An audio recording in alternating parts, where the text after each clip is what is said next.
40 a 50% da população adulta vai ter um ou mais nódulos de tireoide durante a vida. Isso mesmo, metade da população. E esse risco é maior com o avançar da idade e em mulheres. Mas a notícia boa é que, apesar da alta prevalência, a grande maioria desses nódulos são nódulos benignos, ou seja, não representam risco de câncer. Eu sou Daniela Muniz, endocrinologista. Eu sou Evelyn Ferrari, endocrinologista. E esse é o podcast Endocrinamente. Aqui vamos falar sobre saúde, doença e desmistificar os principais mitos da endocrinologia. O acompanhamento clínico e ultrassonográfico é essencial para essa diferenciação. E para falar sobre isso hoje, recebemos a doutora Joelma Magalhães, radiologista com uma vasta experiência em ultrassonografia. Seja bem-vinda, Joelma. Oi. Muito obrigada por aceitar nosso convite e estar aqui falando sobre esse tema que a gente gosta tanto. Eu agradeço o convite. Realmente é um tema assim que eu sou apaixonada por ele. E é muito interessante essa multidisciplinaridade, né? Que a gente tem que ter esse relacionamento mesmo entre nós, radiologistas, ultrassonografistas, com vocês, endócrino, com o médico, cirurgião, cabeça e pescoço, com o patologista. Então isso é de fundamental importância, né? Sem dúvida, falar a mesma língua e estar em contato, Exatamente, é muito importante mesmo. E passar esse conhecimento, né, para as pessoas, né, para a população em geral. Principalmente porque a palavra nódulo sempre assusta. Assusta. E a grande maioria dos nódulos de tireoide são assintomáticos e até mesmo não palpáveis, que a gente consegue palpar com nódulos acima de 1 centímetro de forma geral, né? E eles podem ser diagnosticados de forma incidental ou exame de check-up. E qual que é a importância do ultrassom nessa avaliação? Então, a gente observa que houve um boom, né, de nódulos tiroidianos, né? Então, a gente está falando aqui, né, eu tenho 25 anos mais ou menos que eu faço essa área e nunca eu fiz tanto ultrassom de tireoide, nem tantas biópsias, né, nem tantas punções de tireoide como é feito hoje. Por que aumentou muito, né, essa índice? Primeiro, porque aumentaram a quantidade de exames. Então, tem estudos, né, principalmente coreanos, que é onde mais se estuda, né, essa parte, eles até contam que teve um incentivo do governo por fazer pacote de exames por um preço X. Então, nisso entrou o exame de tireoide. Com isso, foi descoberto os nódulos tireoidianos, né? Então, no que se descobre o nódulo tireoidiano, é muito importante esse estudo, né? Os preditores de risco, né? De malignidade, de benignidade dos nódulos, porque com isso acabou aumentando muito a quantidade de biópsias desnecessárias, cirurgias desnecessárias. Com isso aumenta, né, as comorbidades, né, dos pacientes, os gastos, inclusive, né, de convênio de governo, seja lá do que for. Então é muito importante essa avaliação mesmo ultrassonográfica no sentido de rastrear, né, os fatores de risco para você fazer um acompanhamento correto, né? Essa correlação do radiologista com vocês, endocrinologistas, com, né, os demais profissionais, né? Isso. Que nódulo não é tudo igual, né? Tem nódulos e nódulos. E eu acho importante a gente falar aqui que o nódulo é um crescimento anormal das células tiroidianas, um crescimento focal. E existem alguns critérios para pedir ultrassom de tireoide, que são os critérios que a gente aprendeu na faculdade, que a gente vem seguindo aí, mas muitos médicos eles colocam ultrassom de tireoide na lista rotina. Na lista do check-up. A maioria hoje faz como rotina. Então o ginecologista ele pede, né, transvaginal, abdômen, mama, axila e tireoide. E com isso nós conseguimos detectar vários, inclusive lesões, porque como você falou, a maioria, né, tanto dos nódulos benignos quanto nódulos malignos, eles não levam a sintomas, eles não levam a alterações sanguíneas e nem sintomatológicas, né, do paciente. Então você descobre o nódulo e através do estudo do ultrassom bem feito, né, com os rastreadores, com os marcadores, você consegue detectar vários cânceres, né? Então isso já aconteceu inúmeras, né, nessa longo de anos aí, inúmeras vezes o paciente vem de rotina. Eu me lembro bem na época do Covid que se fazia tomografia muita tomografia Tinha muito de achado tórax, de né? nódulo na tomografia. Eu falei, eu nunca fiz tanta punção de tireoide como na época do Covid. Por quê? O paciente fazia tomografia de tórax, pegava a parte cervical, achava nódulo, punção. E é como você falou, fala a palavra nódulo, o paciente, ele já se assusta, né? Então é natural do ser humano isso. Então vai muito do relacionamento de vocês com o paciente para mostrar para ele, né? Lógico, com um exame de confiança, mostrar, olha, esse nódulo você não precisa preocupar, nós vamos fazer um acompanhamento, nós vamos fazer um seguimento de tanto em tanto tempo. Lógico que tem muitos casos que vocês acabam pedindo a punção por causa do paciente, não é nem por causa do nódulo, né? Exato. Por causa da ansiedade do paciente mesmo, né? Isso é normal. E é importante isso que você trouxe, falando da solicitação das tomografias, que a ultrassonografia para nódulo de tireoide é o melhor exame. Que às vezes a pessoa chega com ultrassom, vou fazer uma tomografia. Uma ressonância, não precisa. A gente precisa realmente de um ultrassom de qualidade, né, bem feito. Tem que ser um ultrassom de uma frequência alta, né, porque principalmente é uma estrutura fininha, né? Geralmente eu tenho as exceções, né? Aqueles pescocinhos mais grossos, todo mundo aqui, né? olhando. Eu tô vendo a doutora Joelma falar assim, ela tá aqui, ó, de olho no... Mas quando ela ficava na minha frente, eu ficava só olhando. Ela tá de olho no meu nódulo, tá? Não. Depois eu vou contar aqui da minha experiência. Da história do nódulo. Então, mas a gente precisa de transdutores de alta frequência, de um aparelho bem equilibrado, vamos dizer... Não é equilibrado, né? Ajustado, né? Calibrado, com os presets bem certinhos e tal. Com Doppler, é fundamental, né? O estudo Doppler. Então, não dá para fazer um ultrassom de tireoide em qualquer aparelho. Ele tem que ser um aparelho com alta resolução, né? Então, às vezes você pega, principalmente, não sei se a gente vai chegar a falar, quando a gente vai fazer avaliação pré-cirúrgica ou mesmo pós-tireoidectomia, né? Para procurar as micrometástases, você precisa de alta resolução, você tem que ter transdutores de 18, de 24 MHz. E né? São aparelhos mais modernos. Com certeza, aparelhos antigos a gente não tinha isso, né? Tanto é que hoje a gente consegue detectar as micrometástases, né? De 2 milímetros, né? E nódulos muito pequenos. Nódulos muito pequenos. Mas eu quero trazer uma coisa. Além do aparelho, além de ser um bom aparelho, estar calibrado, falar que o ultrassom é um exame dependente do examinador. Então, uma pessoa que está atrás do aparelho também é muito importante. A gente confiar no ultrassonografista que vai encaminhar aquele paciente, para a gente faz toda a diferença. Confiar naquele laudo, porque o ultrassom ele é um exame dinâmico, né? E a gente operador dependente, e a gente recebe fotos. Então a gente tem que acreditar muito no que está no laudo e as fotos que vocês mandam para a gente. Com certeza. Então, falando um pouquinho que os nódulos não são todos iguais, tem algumas características importantes nesse ultrassom. Você quer falar um pouquinho pra gente dessas características dos nódulos? Sim. Inclusive a ata, né, que é a de vocês, né, foi em 2015, mas está saindo outra agora, né? Vai sair esse ano, se Deus então, quiser. Ela meio que prediz, né, o TIRADS, que é o que a gente usa mais, que é o ACR TIRADS, que é de 2017. Agora, uma novidade, tá sendo que tem o CAT-TIRADS, que é o coreano, tem o EUTIRADS, o europeu. Então, dependendo, a gente usa mais o ACR, né, que é o americano. Só que está tendo agora, está bem no forno mesmo, o ITIRADS, que é o internacional, que vai juntar tudo. Por exemplo, o coreano, né? ele coloca linfonodo também, o ACR não. Então, para poder unificar, ficar a mesma língua, isso é importante tanto para nós, quanto para vocês, para o paciente, para realmente unificar, né? Sim. Então, os preditores, por exemplo, de benignidade de um nódulo, né? As áreas císticas, isso é um preditor de benignidade. Os contornos, né? As margens regulares também. Ele ser oval, preditor de benignidade. Uma coisa que eu recebo muito, que faz muita confusão, são os focos ecogênicos, né? Existem os focos ecogênicos, que são as microcalcificações, que é preditor de malignidade. Só que se os focos ecogênicos estiver perto de uma área cística, ele é coloide espesso.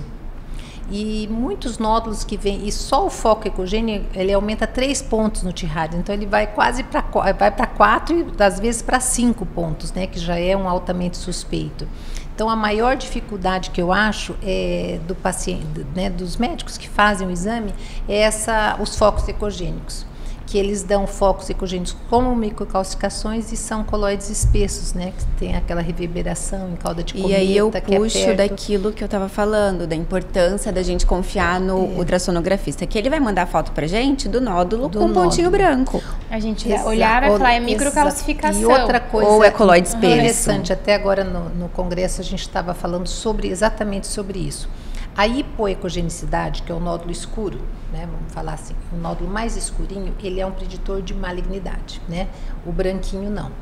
Só que quando você bate o olho no nódulo, você olha e se fala, ele está escuro.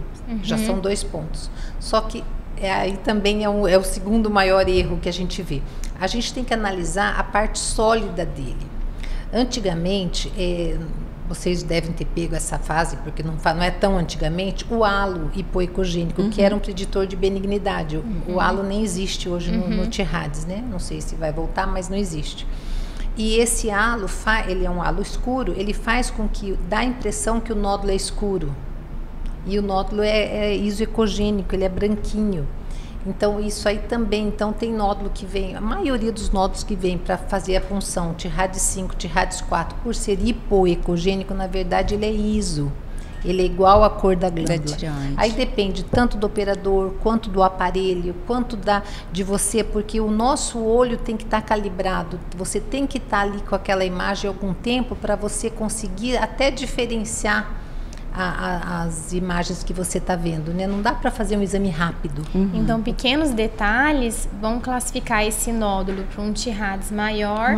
E aí, nós, enquanto endocrinologistas, na hora que a gente recebe, dependendo desse Tirades, é o que vai você vai indicar uma punção, a punção ou não. Outra coisa que também é muito preditor de malignidade, as margens irregulares. Então, a hipoecogenicidade, que é o escuro, as margens irregulares, o formato dele mais alto do que largo. Outra coisa importantíssima, quando você vai fazer esse formato, sempre é no eixo transversal da glândula, para saber se ele é mais alto do que largo.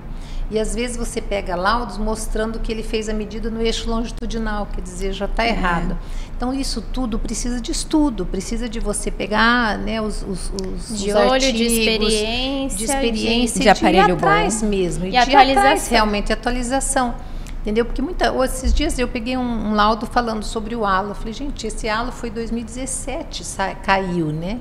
Então, realmente, o médico, por isso que esse encontro nosso aqui é fundamental para a medicina e, consequentemente, para o paciente, né? Porque isso aí é para benefício mesmo de todo mundo. Muitos nódulos que vêm, por exemplo, que são muito mistos. Eu, inclusive, no meu laudo, lá embaixo da punção está escrito que vem o inconclusivo, né? O Bethesda 1 como que seria um inconclusivo. Aí o paciente ou até o colega pega... Nossa, esse nódulo está inconclusivo, a biópsia deu errado, vou ter que repetir. Não é isso. É porque o nódulo não tinha nem indicação de punção. Ele era um nódulo misto, um nódulo com muito líquido dentro, coloide. Esse coloide não tem células. Então, o patologista vai dar como ausência de células. E é um nódulo benigno, né? Então, é importante essa visão, né, de todas as facetas da... E hoje, como dentro a maioria dos nódulos, dos laudos, vem escrito esse Tirades, né, embaixo, e vem escrito, inclusive, a conduta a ali. Indicação, E aí, o paciente, a grande maioria, abre o exame e vai lá, Tirades 5. Vem lá, altamente suspeito. Câncer, né? Fala, pronto. Imagina uma pessoa que foi fazer um ultrassom. Que já estava com medo quando recebeu a palavra nódulo. Nódulo. Foi fazer de rotina, triagem. Foi lá, tem um nódulozinho aqui. Tá, mas aí você vê com a sua médica, né? Eu não sei como que a senhora conversa com os seus... Não, geralmente é isso, né? A conduta é de vocês, né? Conversa com a sua médica e tal. Aí a pessoa vai lá, abre, Tirades 5, altamente suspeito. Chega no consultório tremendo, né? Tremendo. A maioria é assim mesmo. E aí eu quero puxar uma questão que o Tirades ou a classificação DATA não é tudo. Para indicar a punção, depende do tamanho. Com certeza. Depende do tamanho, da história familiar... Depende de toda a história do paciente clínica, né? Do paciente, então... E às vezes a gente pega... Claro que isso também é importante, mas quando a gente consegue fazer, principalmente, um segmento de ultrassom no mesmo local. Sim. Mas às vezes a gente pega todo aquele histórico que eu falo, gente, você fez ultrassom? Guarda. Não é para julgar. Você tem mania de limpeza? Guarda o ultrassom, guarda as fotinhos, porque às vezes a gente, além do tamanho, a gente vai olhar a evolução desse nódulo, né? Isso faz bastante diferença também para a gente poder saber se vai fazer a punção ou não. Então, a maioria das pessoas hoje, quando eu faço um ultrassom de tireoide normal, eu falo, olha, você está na minoria, porque a maioria O último trabalho que eu li estava 68, eu falava 60. É muito depois, prevalente, né? Foi 65, agora está 68% dos pacientes têm nódulos tireoidianos, né? Muito comum. Mas é o que você falou, a notícia boa é o quê? Que a grande maioria são benignos. De 5 a 10% são malignos. E dos malignos, 90% são carcinomas papilíferos da forma clássica, que são indolentes, né? Que são aquele crescimento muito lento, né? Que aí no tratamento vem a vigilância ativa, que é uma coisa que a gente, se der tempo, a gente pode discutir, que é uma coisa nova, que há 15, 10 anos atrás ninguém falava-se nisso, né? Por quê? Porque o crescimento dele é lento, a metástase dele é linfonodal só, para linfonodos, geralmente é raro ter uma metástase pulmonar, né? Sim. Desse tipo de carcinoma. Existem os agressivos, né? Os anaplásicos, ou até o próprio papilífero na forma esclerosante, de células altas, eles vão ser mais agressivos, né? E, então é muito importante saber isso também, né? A evolução daquilo ali. Acho que a gente podia entrar um pouquinho na PAF, explicar um pouco para o pessoal o que é isso. Quer contar a sua experiência? É sempre bom, né, estar na experiência assim de paciente, porque a grande maioria, quando a gente pede, sempre pergunta, como que é a punção? A gente explica, olha, é uma agulhinha ali no pescoço. Você é ótima, né? Porque você fala, eu já fiz. Então, assim, eu passei por essa experiência, né? Tenho nódulo na tireoide, inclusive, o fato de eu ter nódulo na tireoide, inclusive visível, quando o paciente chega lá pra mim, doutora, eu vi aqui meu nódulo, é muito grande. Eu falo, calma. Eu tenho também, né? Então... Nada como ter alguém na mesma situação, né? Pra você se sentir confortável. Olha, foi realmente muito tranquilo. E uma dúvida que os pacientes sempre têm é se vai precisar de anestesia. Não estou falando aqui porque foi a doutora Joelma que fez o meu, sem conflito de interesses, mas realmente foi um procedimento bem mais rápido do que eu imaginava. Não doeu, assim, absolutamente nada mesmo. E eles têm dúvida se precisa tomar anestesia, se vai. Porque a primeira coisa que perguntam, você vai fazer a punção, uma agulhinha no pescoço. Mas vou tomar anestesia? Como é que é? Você sabe que eu, na minha experiência, eu não faço com anestesia de injeção. Porque a anestesia, a xilocaína, que é aquela anestesiazinha de dente, né, que faz, ela dói. Nessa parte mole, né, na pele, que vai doer. Vai arder, O que eu converso com o paciente? Eu falei, olha, você vai ter uma injeçãozinha, né, que é uma agulha fina, mais fina do que a que colhe sangue, e vai ser essa dor, e não pode engolir. Esse é o segredo, não pode mexer, não pode engolir. E assim, a grande, 99,9%, eu já fiz em criança de 5 anos, foi meu recorde de idade, conversando, explicando, mostrando a importância da ajuda do paciente. Então eu falei, era um menininho, eu falei, vou confiar em você, posso confiar em você? Pode, tio. Depois você pode chorar, gritar, mas na hora não foi conseguir fazer e deu certo, né? Existem as exceções? Lógico que existem. Existem aqueles pacientes que têm fobia de agulha, de passar mal.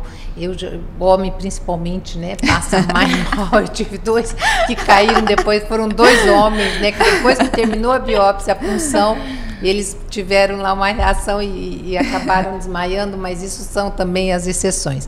Mas normalmente é um procedimento muito rápido, muito tranquilo. E a taxa de complicação é muito baixa? Olha, quase zero. Hemorragia às vezes, mas quando acontece que a gente vê que sangra na hora, coloca uma compressazinha com gelo, na hora passa, mas assim, praticamente nenhuma, entendeu? E a gente faz de nódulo de 0,5, porque é igual você falou, TIRAD 5, altamente suspeito, dependendo da localização, né, a gente tem que fazer. Então, aquele que está mais medial, perto do nervo ladinho recorrente ali, que pode ter um crescimento, muito próximo da traqueia, ou próximo da traqueia, dependendo da angulação, ou muito subcapsular, que você ainda está em dúvida se tem extensão extracapsular ou não. Então, esses nódulos que têm realmente indicação no istmo, porque tem mais chance, né, de ter a disseminação para o outro lado. Então, esses nódulos a gente faz de nódulos bem pequenininhos e sempre assim, sem problema, sabe? A tolerância é muito boa mesmo, é rápido, não tem nenhuma contraindicação de nada depois, sabe? Vida normal, então realmente Agora existe caso que o paciente fala assim, eu faço só com anestesia, aí eu faço anestesia. Eu me lembro assim, né, todos esses anos pedindo punção, eu me lembro assim de uns 2 que falavam assim, não, pelo amor de Deus, doutor, eu tenho pânico. Mas mesmo assim, não precisei sedar ninguém para fazer, né, nem pedir algo. Foi conversando, né, explicando. Engraçado, esses dias falando em homem, né, não é nada. Teve um que nós tivemos que fazer no hospital com sedação. Sedado. Então ele assim, se acontecer, existe, né, doutora, a possibilidade de... Mas assim, dá um trabalho para mim, para o anestesista, para o hospital, risco cirúrgico, para todo mundo, que assim, eu acho que nada que uma boa conversa não consiga, tudo, entendeu? Né? Passar por isso. Mas esse caso foi recente, inclusive. Nós tivemos que fazer sedado. Aí o próprio anestesista falou, mas já foi? Eu falei, já. É muito rapidinho mesmo. E é legal a gente diferenciar que a PAF é uma análise citológica. É diferente de biópsia, né? Muitas vezes os pacientes usam isso como sinônimo, mas são coisas bem diferentes. A biópsia tira um pedaço. A PAF é citologia, né? Então a gente faz as lâminas, né? Essas lâminas são fixadas e são encaminhadas para o patologista analisar, mas é citológico. Mas elas conseguem muito facilmente, né, assim, dar o diagnóstico, até o tipo, né, as classificações, subclassificações, né, dos carcinomas, no caso. E isso é dado pela classificação de Bethesda, que foi um grande pesquisador, que foi atualizada agora. E o Bethesda vai de Bethesda 1 a Bethesda 6.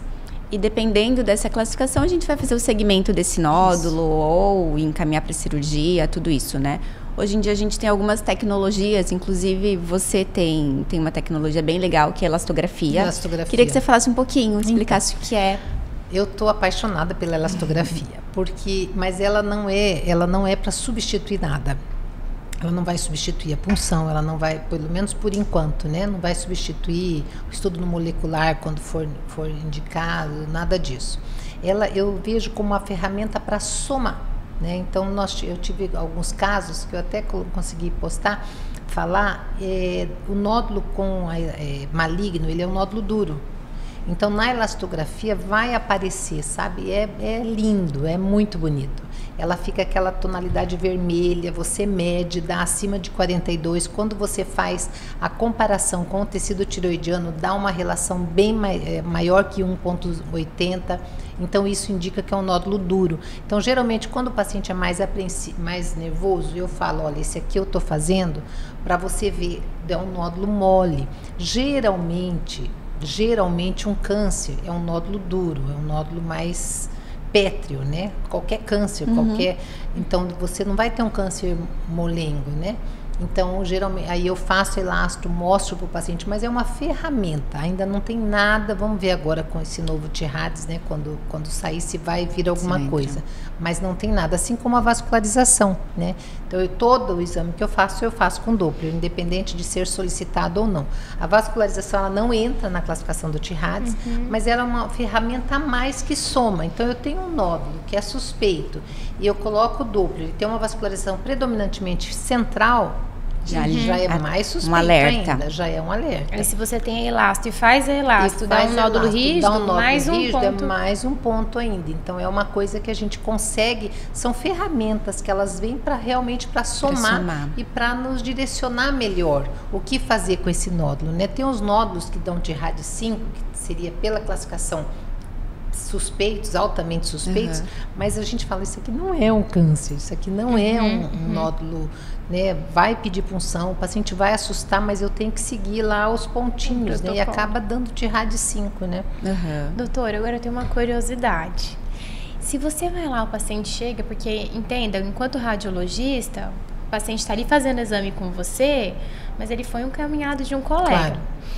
E aí vai lá, faz o exame, você olha assim com a sua experiência e fala, nossa, esse nódulo aqui tenho quase certeza que é um câncer. É muito delicado isso pra você, porque você não pode, né? Não, de forma alguma. E aí, doutora, como que você faz geralmente? Então, assim, porque dá vontade de pegar e ligar pro médico que pediu. Ou já posso funcionar agora? Eu já fiz algumas vezes, eu já fiz isso em relação à tireoide, em relação à mama.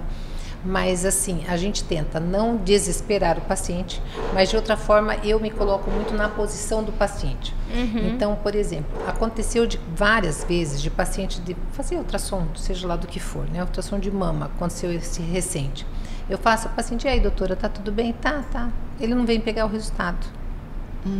Entendeu? Então eu costumo frisar, você tem um nódulo, é importante você levar para o seu médico esse nódulo. Daí às vezes eu dou um spoilerzinho, eu falo, provavelmente você vai voltar para fazer punção, você vai precisar, porque a gente fala indolente, mas eu tenho pego tanto nódulo com muitas metástases cervicais, muitas bilaterais, com nível 2, que não é tão comum. Não é comum, né? Geralmente é no central. Mas aí se você pega, por exemplo, a gente fala central, só que se você pega nódulo no istmo e nódulo no polo superior, ele já vai pular, a gente chama de skip, ele vai para nível 3, entendeu? Então é muito importante essa avaliação cervical como um todo, sabe? Eu esses dias atrás batendo papo com colegas da profissão, falei, nossa, a gente ama quando chega mapeamento pós-tireoidectomia, porque é um exame rápido. Eu olhei assim, rápido. Não é rápido. Né? Eu troco o transdutor, todas as cadeias mudo o transdutor para transdutor de 18 MHz, faço de 14, faço de 18, procuro. Falei, não é nada rápido não, né? Não tem essa porque certo óleo ali não tem tireoide, acabou, né? E não é assim, né? Então a gente tem que você dá uma orientada. Eu costumo dar, porque eu falo assim, se fosse eu ali no lugar do paciente, eu gostaria de ser orientada, né? Para não cair no risco de você não dar bola, não levar. A vida tá tão corrida. Tem paciente que acha que fez o exame e curou. Tem muito paciente que faz exame e acha que ou então colhe sangue, tá bom. Fiz check-up, foi lá, fez o exame, mas não voltou pro médico para pegar o resultado, né? Então eu costumo falar assim, não falo, lógico que, né, não tem como a gente falar, isso aqui é um câncer, né? Apesar de às vezes não tem como. Então, apesar de ser muito suspeito, não tem como você bater o martelo, né? De jeito vai nenhum. Precisar investigar, mas assim, eu falo que às vezes com a sua experiência, você bateu o olho ali e fala, nossa, casos, isso é muito por exemplo, suspeito. Que eu faço aí, dependendo, assim, o ideal seria o quê? Pegar o telefone, ligar pro colega, falar, porque tem casos que você faz ultrassom, você além do nódulo suspeito, você já acha o linfonodo metastático, aí você bate o martelo, isso ali é câncer. Se a punção não vier Bethesda 5 ou 6, tem que repetir que tá errada. Porque tem casos que você tem que insistir que aquilo ali é um câncer, né? Então, o ultrassom, além de ajudar a avaliar esse nódulo, avaliar o risco desse nódulo ser um câncer ou não, ele também é importante para a gente avaliar os linfonodos. Muito. O paciente com câncer de tireoide que vai fazer uma cirurgia, a gente precisa de uma varredura cervical. Você sabe que não é feito assim, com muita frequência, essa varredura pré-cirúrgica. Eu acho que é uma coisa que a gente tem que até divulgar mais, porque você recebe, eu faço a punção, o paciente tem lá, então, né, eu não fiz a varredura, deu o carcinoma, ele opera, aí ele volta. E isso muda a cirurgia. Totalmente. Se você faz uma avaliação pré-cirúrgica, você faz toda, né, lógico, as cadeias principais ali, e você já mostra para o cirurgião que tem linfonodos ali comprometidos, suspeitos, a visão dele na cirurgia é completamente diferente, né? Eu já tive a oportunidade de acompanhar cirurgias de carcinoma papilífero, né, com cirurgiões de cabeça e pescoço, e eles tiram aqueles linfonodos ali perto, né? Mas não me lembro de ter feito essa avaliação, né? Dependendo, nem tem indicação de esvaziamento. E então, daí assim, a gente fica muito triste, né? Para o paciente que fez, eu tenho reoperar, inúmeros casos, não são poucos, são muitos, que faz a cirurgia, vem, aí acha um linfonodo ali, é muito chato, é muito triste, né, isso, porque vai ter que reabordar, né? Vai ter que reabordar. Quando eu cheguei em Cuiabá, e sempre que fazia um diagnóstico de câncer de tireoide, quando eu solicitava a varredura cervical pré-operatória, ele voltava com um novo ultrassom de tireoide.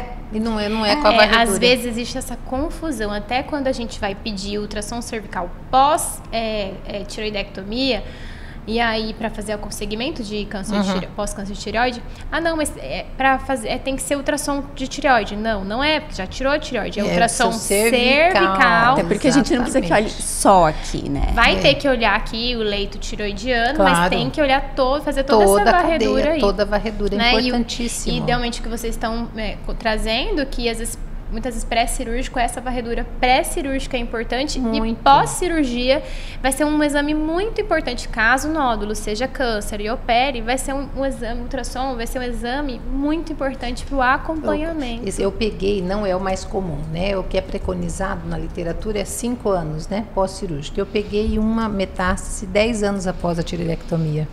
Um linfonodo. E o interessante é que, como que eu sei que é um linfonodo metastático? Como eu sei assim, né? Lógico, fez a punção. Mas porque ele é cópia do nódulo tireoidiano. Então, ele tem as microcalcificações, ele tem a vascularização totalmente diferente, ele tem, não é aquele linfonodo mesmo reacional, que é com aquele hilo central, não, ele perde totalmente a morfologia, ele é uma cópia do nódulo tireoidiano no linfonodo, né? Então, aí é importante fazer a punção, fazer a dosagem da tireoglobulina, né, no lavado da punção. O segmento, isso a gente faz, isso. Então, beleza. Mais alguma coisa? Só a doutora me contando, né, dessa história do exame, eu lembrei de uma paciente, não foi um ultrassom de tireoide, mas essa história me marcou muito, porque ela estava fazendo um pré-operatório para bariátrica, e nesse pré-operatório para bariátrica ela fez uma endoscopia, e aí depois ela desistiu da bariátrica, e ela não voltou para buscar a endoscopia. E quem fez a endoscopia dela viu e falou assim, essa paciente não veio buscar, porque era um exame muito suspeito. E aí eles fizeram a busca ativa, o endoscopista fez a busca ativa, ó, vem aqui buscar o seu exame. E ela tinha um linfoma. Eu tenho um caso desse triste, de um menino de 30 anos, operou de apendicite no pronto-socorro municipal. Operou, o menino até esclarecido. E voltou, fizeram busca ativa, só que ele já estava com nódulo. Eu fiz a biópsia do nódulo da parede abdominal dele, era metastático, uma apendicite. Não foi pegar o anátomo, e no anátomo estava lá. Era um então, gente, se você fez um exame, é rotina, mas volta para pegar seu exame, leva para o médico que pediu, né? Isso é bem importante. Então, beleza, vamos de bate-bola para finalizar? Vamos. Você ou eu? Vai você. Joelma, todo nódulo de tireoide é maligno? Significa câncer? Não. Se o nódulo é grande, ele é mais perigoso? É mais perigoso. E dependendo das características também, né? Mas existe uma relação de tamanho com predição de malignidade também. E isso vai vir agora, nesse novo... nesse TIRADS aí, está sendo estudado. Quando o nódulo está estável, precisa mesmo fazer ultrassom todo ano? Precisa, pelo seguinte, existe uma taxa muito baixa, mas de câncer, inclusive do nódulo já benigno, é uma coisa bem nova isso, de câncer, inclusive até do anaplásico, que é o câncer mais agressivo da tireoide, punções benignas, olha para mim. É uma taxa muito pequena, mas existe. Então, assim, é uma coisa que tem que ser. Agora, não precisa, de repente, ser anual, pode ser até bianual. Se o nódulo está estável, cada 2 anos, né? Pode ser, mas assim, não pode deixar de fazer, mesmo porque pode aparecer um câncer, né? Pode aparecer um nódulo. Eu tive um paciente que pulou, ele pulou, foi um ano e meio, a gente fez 1 ano, aí o ano seguinte era para ele fazer, pulou.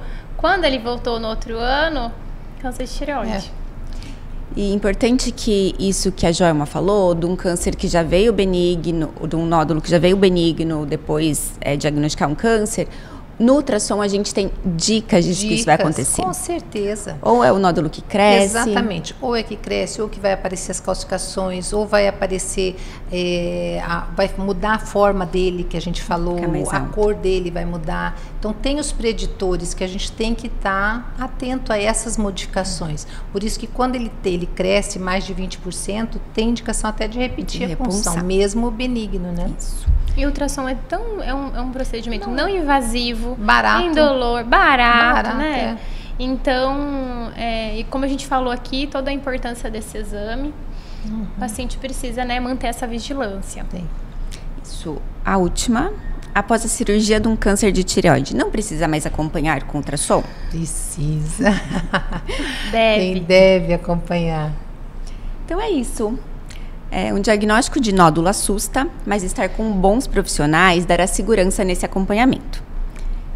E esse é um ótimo exemplo que trabalhar com equipe faz toda a diferença, né? É muito importante. Nós te agradecemos, doutora, por estar aqui com a gente. Obrigada. Acho que tivemos informações bem valiosas, né? Foi ótimo. Vamos fazer mais. Vamos. Falar sobre vigilância ativa, que está em voga agora, né? Vamos esperar sair o guideline do ATA, que tá para sair, tá? O drive dele, isso. Também. Então é isso. Muito obrigada a todos e até o próximo episódio. Até.